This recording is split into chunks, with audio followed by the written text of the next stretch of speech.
सर्वांना सप्रेम नमस्कार. सहकार मैत्री या आपल्या यूट्यूब चॅनलमध्ये मी ॲडव्होकेट महेंद्र खरात आपले सहर्ष स्वागत करीत आहे.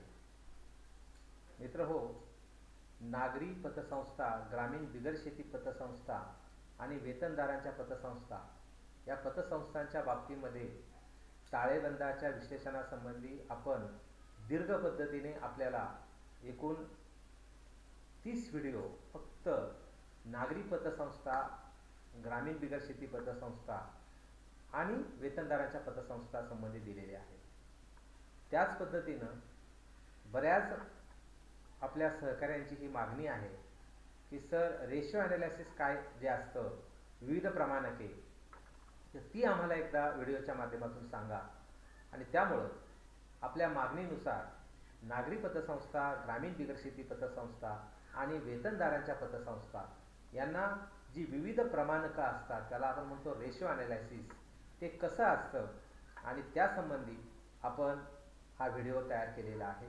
तत्पूर्वी आपल्या सर्वांना नम्र विनंती आहे की आपलं जे सहकार मैत्री यूट्यूब चॅनल आहे ते जास्तीत जास्त आपल्या सहकार्यापर्यंत पोचवा.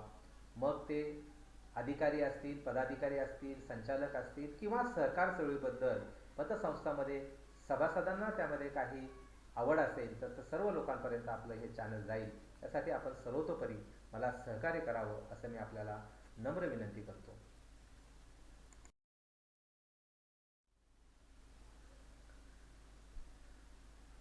इथं आपण पतसंस्थांच्या बाबतीमध्ये नागरी, ग्रामीण बिगर शेती ज्यांना 600 गुणांची गुणपत्रिका आहे त्यांच्यासाठी स्वतंत्र एक रकाना तयार केलेला आहे आणि ज्या वेतनदारांच्या पतसंस्था आहेत त्यांच्यासाठी स्वतंत्र रकाना आपण त्यामध्ये तयार केलेला आहे. तो मुद्दाम यासाठी केलेला आहे की पतसंस्थांमध्ये नागरी, ग्रामीण बिगर शेती आणि पगारदार जरी एकत्र असल्या तरी गुणांकनामध्ये फरक आहे. नागरी, ग्रामीण बिगर शेती पतसंस्थांना 600 गुणाची गुणपत्रिका असते, तर वेतनदारांच्या ज्या पतसंस्था आहेत त्यांना 200 गुणांची गुणपत्रिका असते. आणि त्यामुळे जाणीवपूर्वक आपण त्यांचे जे गुण आहेत ते व्यवस्थितपणे वेगळ्या पद्धतीने आपण मांडलेले आहेत. आता एक आहे की इथं बऱ्याचदा एक शब्द येतोय की स्वनिधी स्वनिधी, तर आपण एक स्वतंत्र लिंक या व्हिडिओच्या बरोबर आपल्याला मी एक लिंक आपल्याला देणार आहे की या आधीच्या व्हिडिओमध्ये आपण स्वनिधी म्हणजे काय, खेळतं भांडवल म्हणजे काय हे संपूर्णपणे आपल्याला सांगितलेलं आहे. त्यावर स्वतंत्र व्हिडिओसुद्धा तयार केलेले आहेत.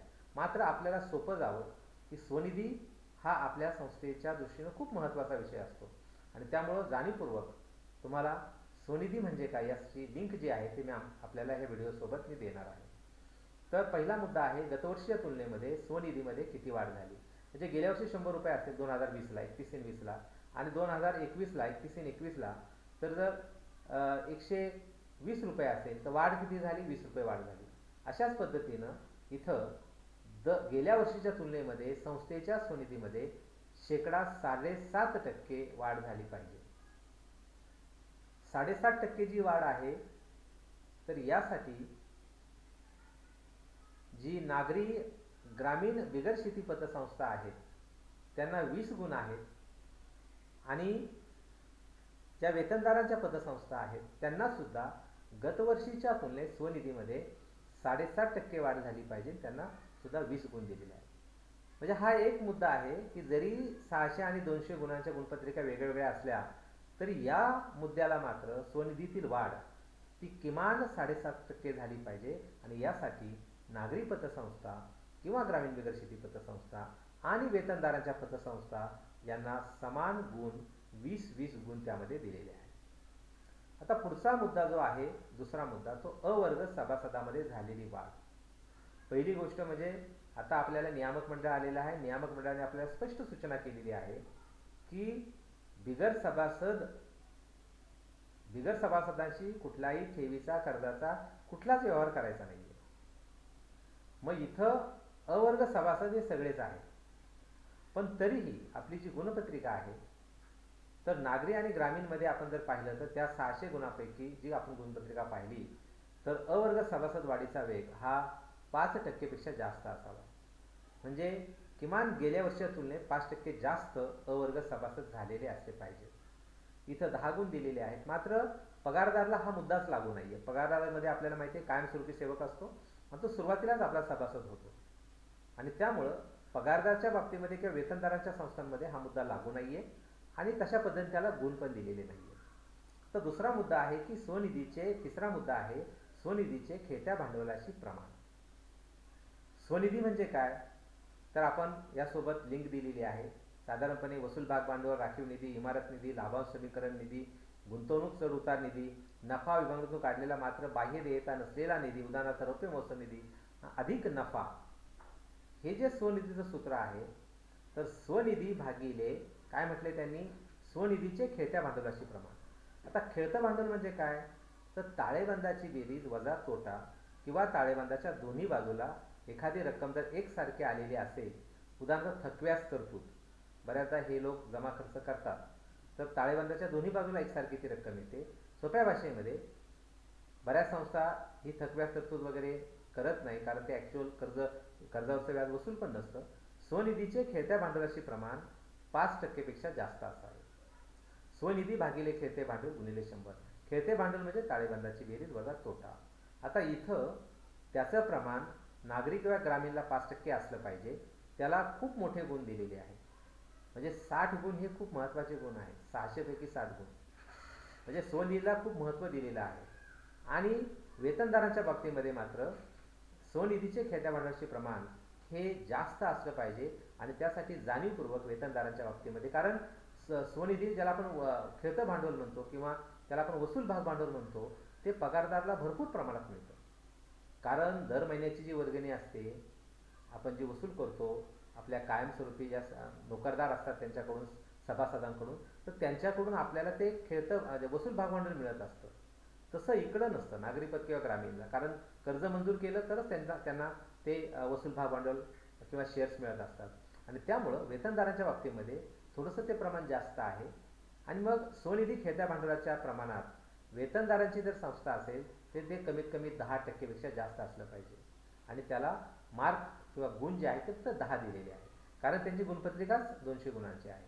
आता ठेवीतील सरासरी वाढ, जर आपण ठेवी स्वीकारत असाल तर ठेवीमध्ये वाढ पण झाली पाहिजे.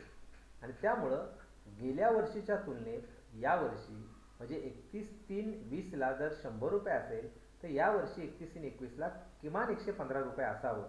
म्हणजे ठेवीतील वाढ जी आहे ती 15% पेक्षा जास्त असली पाहिजे. याला नागरी किंवा ग्रामीणला 10 गुण दिलेले आहेत. आणि वेतनदारांच्या बाबतीमध्ये ठेवीतील वाढ किती अपेक्षित धरलेली आहे, तर ती 15% ऐवजी फक्त 10% अपेक्षित धरलेली आहे. कारण वेतनदारांच्या पतसंस्थांचा ठेवी स्वीकारणे हा मुख्य उद्देश नाही आहे.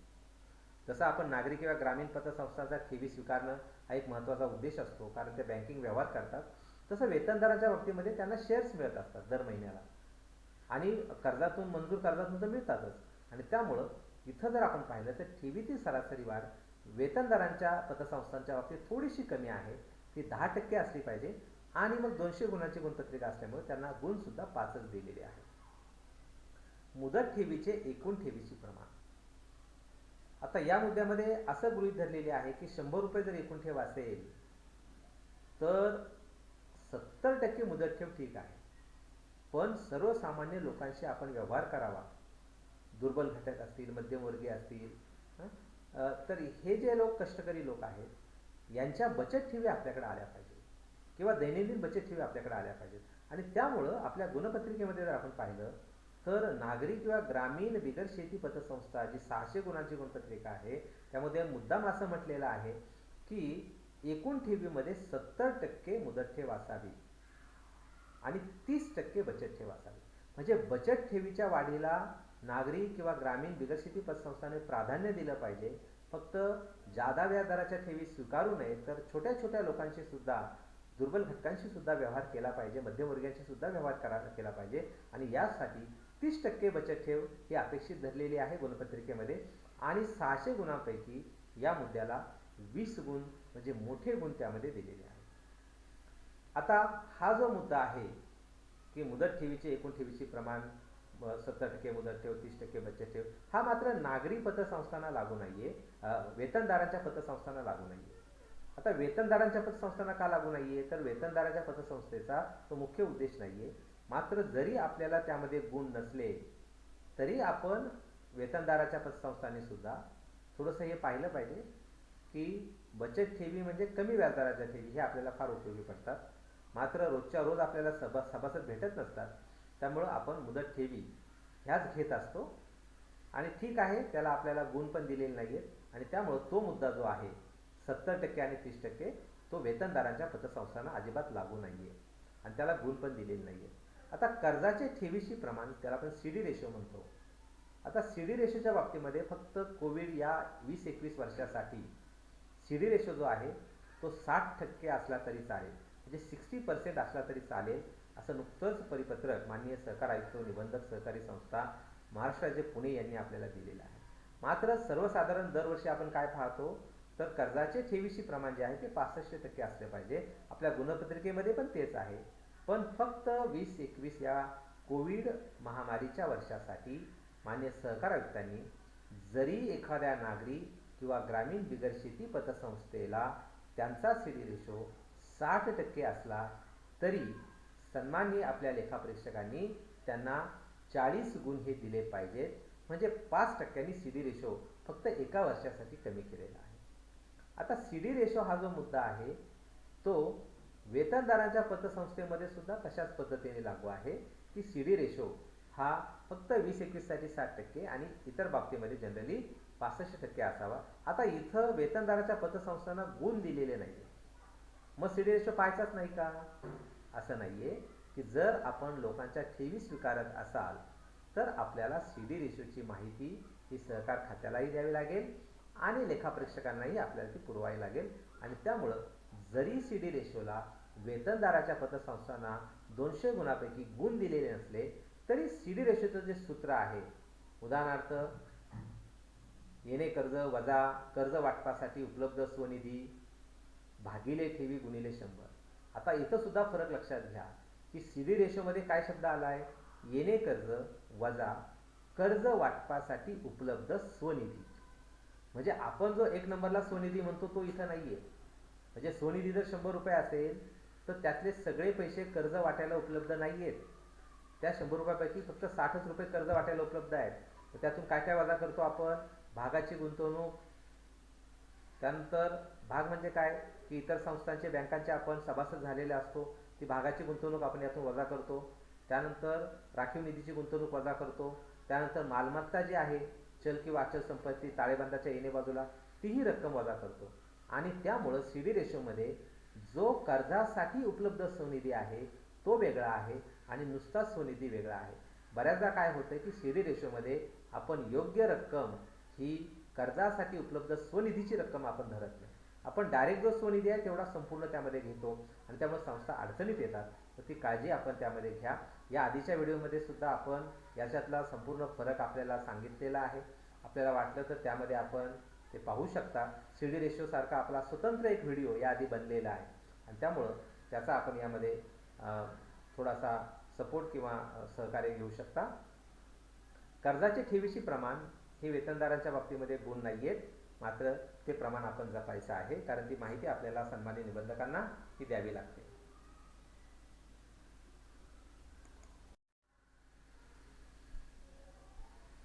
सातव्या मुद्द्यामध्ये व्याजातील सरासरी मार्जिन 3% पेक्षा जास्त असावे. व्याजातील सरासरी मार्जिन म्हणजे काय हे सुद्धा या आधीच्या व्हिडिओमध्ये आपण स्वतंत्रपणे आपल्याला दिलेलं आहे. ती लिंक सुद्धा या व्हिडिओच्या पुढे आपण जाणीवपूर्वक तुम्हाला देत आहोत. तर व्याजातील सरासरी मार्जिन हे 3% पेक्षा जास्त असलं पाहिजे. नागरी आणि ग्रामीण बिगर शेतीला इथे 10 गुण दिलेले आहेत, तर पगारदाराला गुण दिलेले नाही आहेत. पगारदार पतसंस्थांच्या जी गुणपत्रिका आहे त्यामध्ये असं म्हटलेलं आहे की संचालक मंडळाने व्याजातील मार्जिन निश्चित करावे. म्हणजे जरी गुण नसले तरी आपण व्याजातील मार्जिन ही संकल्पना समजून घ्यायची आहे. उदाहरणार्थ आपण ठेवीचं जर व्याज ठरवत असाल तर वर्षभरामध्ये ठेवीवर झालेला व्याजाचा खर्च भागिले ठेवीची सरासरी गुणिले 100. जर आपण कर्जाचा व्याज ठरवत असाल तर वर्षभरामध्ये आपल्या नफा तोटा पत्रकाप्रमाणे सभासद कर्जावरील मिळालेले व्याजाचे उत्पन्न भागिले कर्जाची सरासरी गुणिले 100 हे जे सूत्र आहे ते आपण त्यामध्ये पाळायचं आहे.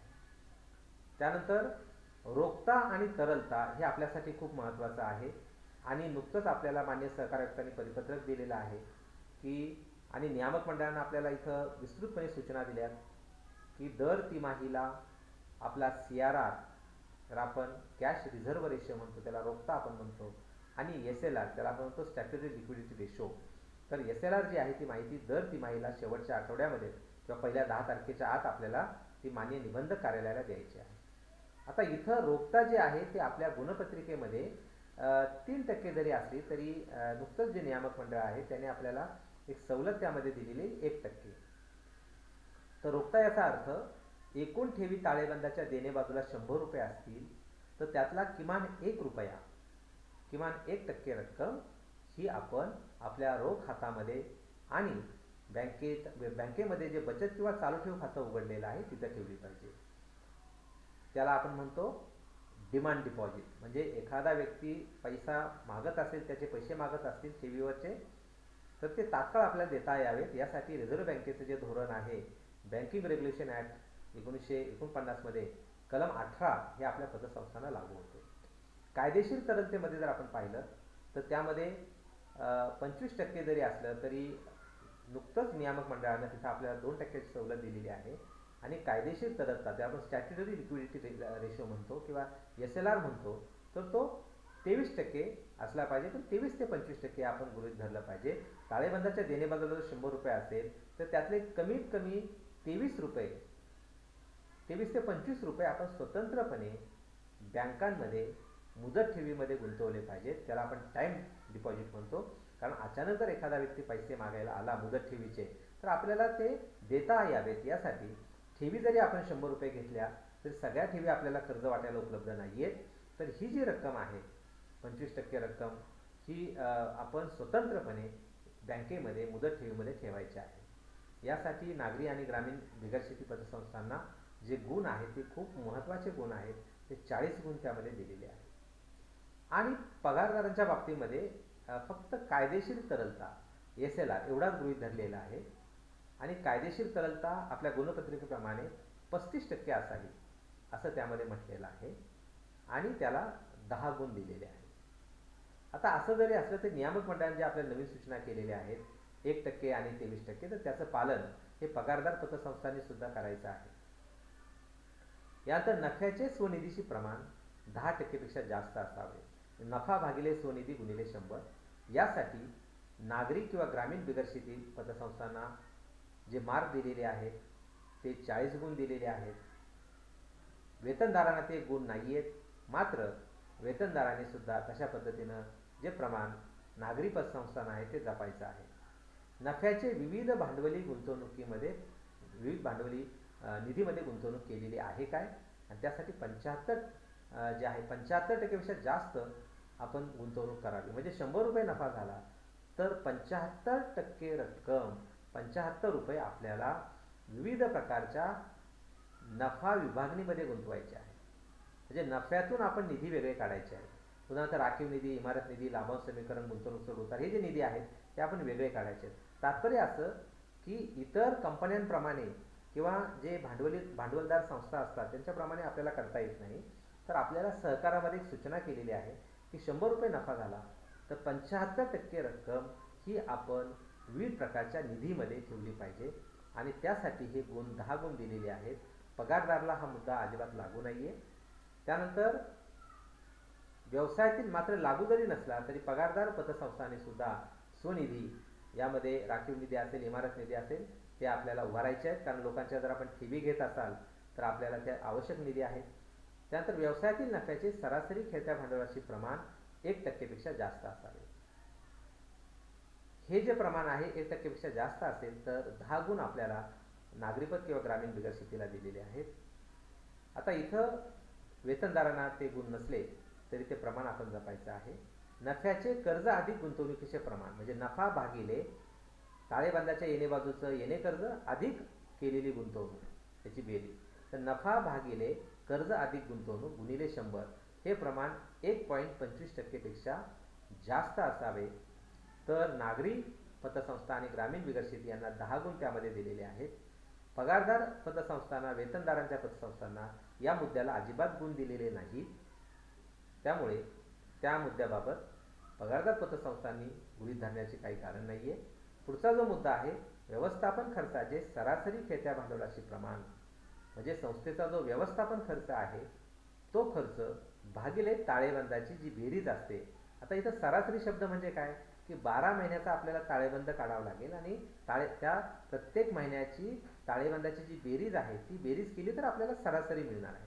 म्हणजे सरासरी याचा अर्थच असा आहे की समजा मला 3 महिन्याची सरासरी काढायची आहे, म्हणजे एप्रिलला 100 रुपये, मेला 120 रुपये, जूनला 140 रुपये. तर 100 अधिक 120 अधिक 140 360 भागिले किती महिने, 3 महिने, 360 भागिले 3 मग किती येतील, 120. अशा पद्धतीनं आपण सरासरी काढताना 12ही महिन्याचा ताळेबंद काढायचा आहे, ताळेबंदाची बेरीज बघायची आहे आणि त्याला भागिले 12 करायचं आहे. मग आपल्याला सरासरी खेळतं भांडवल मिळणार आहे. व्यवस्थापन खर्चाचे सरासरी खेळत्या भांडवलाचे प्रमाण 2% पेक्षा जास्त असावे. यासाठी 2% पर्यंतच असावे, माफ करा 2% पर्यंत. आता इथं पूर्वी आपल्या ज्या गुणपत्रिका आहेत 600 गुणांची आणि पगारदारला 200 गुणांची, तर त्यामध्ये 2.5% आहे. पण नियामक मंडळानं आपल्याला, कारण आपल्यावर नियंत्रण ठेवणारा आता नियामक मंडळ आहे आणि त्यामुळं नियामक मंडळानं काही बाबतीमध्ये आपल्याला सूचना केल्यात आणि त्यामध्ये ही महत्त्वाची सूचना आहे की नागरी पद किंवा ग्रामीण बिगर शेती आणि वेतनदारांच्या पतसंस्था यांचा व्यवस्थापन जो खर्च आहे तो 2% पेक्षा जास्त असता कामा नये. आणि त्यामुळं हे आपल्याला पाहावं लागेल की 2.5%ची मर्यादा ही 2%वर आणलेली आहे.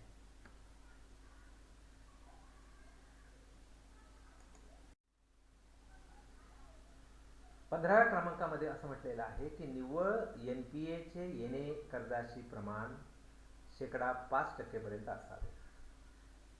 आता निव्वळ NPA म्हणजे काय की असा NPA की यापूर्वी आपण संशयित बुडीत कर्ज निधी काढलेलाच आहे. समजा तो 100 रुपये जर आपण बुडीत कर्ज निधी काढलेला असेल आणि यावर्षी फक्त थकबाकीवरचं जे काही NPA आहे तो 90 रुपये असेल तर आपण तो NPA काढत नाही. मात्र नफा तोट्याला आपण जी दरवर्षी खर्च टाकतो त्याला आपण निव्वळ NPA म्हणतो आणि त्यामुळे निव्वळ NPAचे येणे कर्जाशी जे प्रमाण आहे ते नागरी किंवा ग्रामीण बिगर शेतीच्या पतसंस्थांच्या बाबतीमध्ये 5% पेक्षा जास्त नसावे. कशाच्या, येणे कर्जाच्या. तर यासाठी 40 गुण आहेत. वेतनदारांना हे गुण दिलेले नाही. मात्र वेतनदारांनी सुद्धा NPA हा साधारणपणे 5%च्या आत असला पाहिजे, कारण तो नॉन परफॉर्मिंग असेट आहे, अनुत्पादक जिंदगी आहे आणि वेतनदाराच्या बाबतीत ती अडचण येत नाही आणि त्यामुळं NPA सातत्यानं 5%पेक्षा कमी असला पाहिजे. यासाठी आपल्याला 40 गुण त्यामध्ये दिलेले आहेत आणि एकूण गुंतवणुकीमध्ये अनुत्पादक गुंतवणुकीचे प्रमाण हे 5%पेक्षा कमी असावे. अनुत्पादक गुंतवणूक याचा अर्थ आपण अशा काही गुंतवणुकी केलेल्या आहेत बँकांमध्ये की त्या बँकांमधून आपल्याला व्यवस्थित व्याज मिळत नाहीये किंवा लाभांश मिळत नाहीये. तर अशा जर आपण ठेवी किंवा भाग गुंतवलेले असतील तर त्याला अनुत्पादक गुंतवणूक म्हटलेलं आहे आणि आपण गुंतवणूक केली पण त्याच्यावर आपल्याला लाभ काहीच मिळत नाहीये, व्याज पण मिळत नाही, लाभांश पण मिळत नाही किंवा ज्या बँकेत गुंतवणूक केली ती नागरी बँक अडचणीत आलेली आहे किंवा जिल्हा बँक तशी अडचणीत आलेली आहे. तर अशा वेळी त्याला अनुत्पादक गुंतवणूक आपण म्हणतो. तर ते 5%पेक्षा कमी असली पाहिजे. याला नागरी ग्रामीण बिगर शेतींना 20 गुण दिलेले आहेत. पगारदारात तो मुद्दा लागू नाहीये वेतनदारांच्या पतसंस्थांना. मात्र वेतनदारांच्या पतसंस्थांनी सुद्धा आपली गुंतवणूक ही सुरक्षित पद्धतीने केली पाहिजे आणि साधारणपणे अनुत्पादक गुंतवणूक ही 5%पेक्षा कमी असावी याची दखल घेतली पाहिजे. म्हणजे गुण जरी नसले तरी तो मुद्दा वेतनदारांनी सुद्धा गृहीत धरायचा आहे.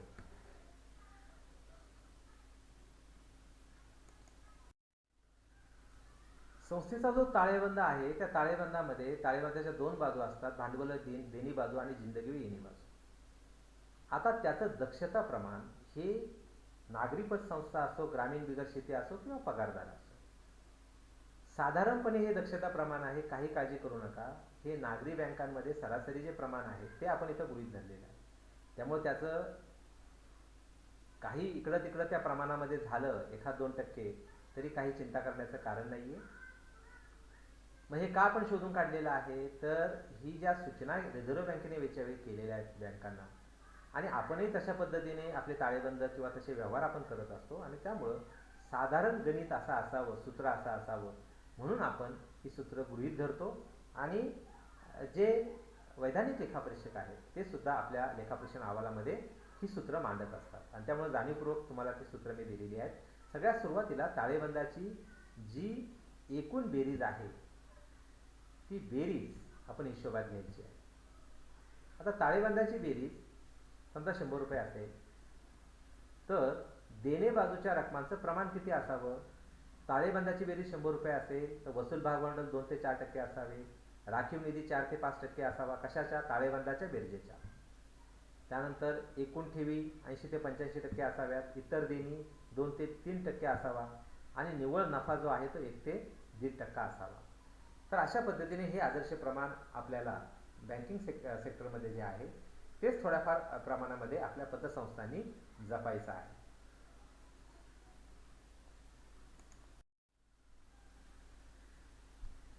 ताळेबंदातील येणे बाजूची प्रमाण म्हणजे ताळेबंदाची जी आपली जी एकूण बेरीज आहे, ताळेबंदाची जी बेरीज ज्याला आपण खेळतं भांडवल पण म्हणतो, तर ताळेबंदाच्या बेरजेची जी येणे बाजू असते, येणे बाजूची जी खाती असतात, तर ते रक्कम किती असावी? 100 रुपये समजा येणे बाजू ताळेबंदाची असेल तर हे साधारण जे गणित आहे की रोख आणि बँकेतली जी बचत किंवा चालू ठेव शिल्लक आहे त्याचं प्रमाण 4% असावं. आता इथं जर 25% असेल तर याचा अर्थ आपण काय फक्त आपली रक्कम आपण काय फक्त शिल्लकेतच ठेवणार का? त्याचा वापर करणार की नाही?